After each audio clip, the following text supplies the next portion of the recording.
Hello everyone, today I'm going to talk about individualized instruction.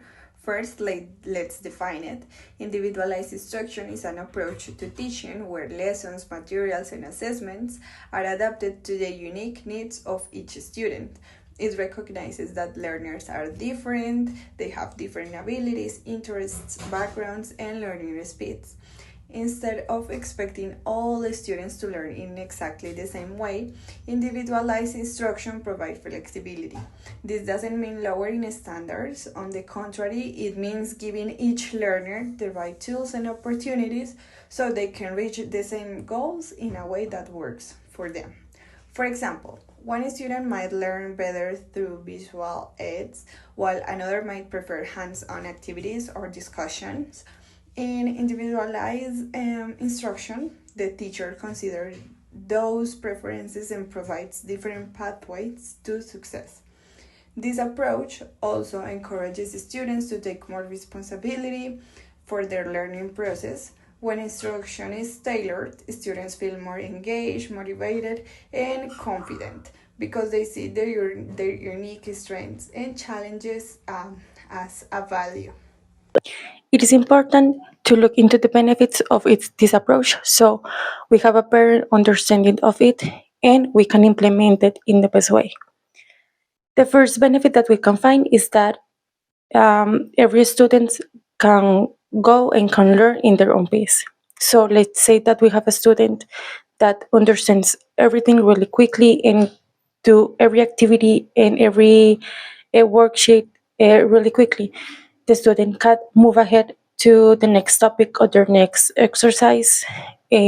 So this student doesn't feel that he or she have to wait for their classmates. So he can go and learn more to the other topics. And on the other hand, if we have a student that is not that quickly, he doesn't feel that they don't feel a pressure to move ahead or they doesn't feel that they are left behind. The next one is that it increases motivation. When we use in our lessons a student's personal interest or their strengths, learning become more meaningful. So our students feel motivated to learn more and they will want more. And finally, it reduces stress and frustration and anxiety.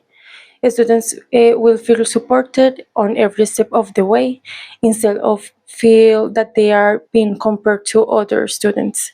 In this way, individualized instructions promotes confident engagement and long-term success in education.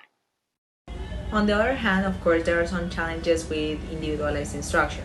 One important challenge is the time. Teachers often work with very large classes, and preparing personalized materials for everyone can be very demanding. Following with this idea, another challenge is the resources. Not all the schools have enough technology, the materials, or even the staff to support this approach. And finally, and I think that is the most important aspect for the challenges, is that teachers need specific training.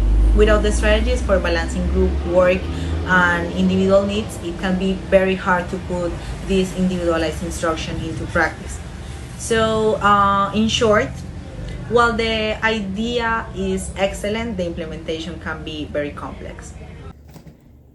Even with challenges, there are practical ways to make individualized instruction possible. Technology, for example, is a great tool. Like learning platforms can adapt activities automatically to each student's level. Flexible grouping also works well. Like sometimes the students work alone, sometimes in pairs, sometimes in small groups, depending on their need, obviously. Teachers can also use frequent short assessment to know what each student requires. So, in conclusion, individualized instruction is about respecting differences and supporting progress.